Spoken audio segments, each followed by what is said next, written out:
One important synthesizer developer that Roger worked with on the Akai MPC-60 was David Cockerell from England.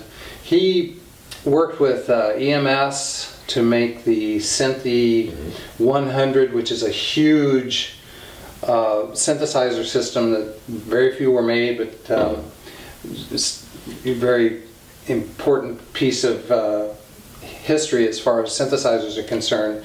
And then he made the Synthi AKS, which was a synthesizer in an attaché case. So those are the big and the small. But you worked with David Cockerell on the MPC-60. He was in England and you were here in California at the time? Well, yes, David Cockerell, I should say, also was at the time,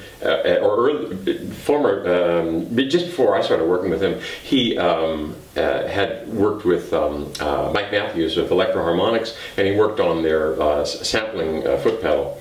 But he's a brilliant engineer, and as you mentioned, he's helped create some of the most significant synthesizers.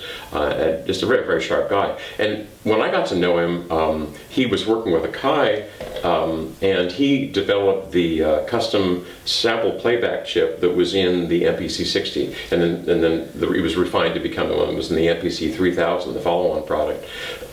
But I would work in California, David would work in London, and we'd communicate at the time, and this is the late 80s, early 90s, by faxes, and because email wasn't prevalent at the time. Yeah. Fax stands for facsimile, where you... Yes, a facsimile. It's not email. Yes. It's through a phone line, but... Through a phone line, yeah.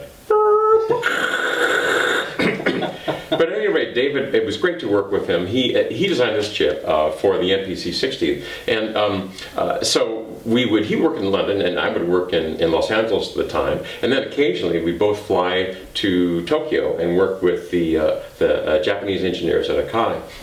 And while we were there once, I suggested to David that we spend a couple of days and go up to Kyoto, which is this beautiful Japanese city that has these wonderful temples. And David is a very technical person, and sees the world as a physicist does, sort of in its elemental physical forms.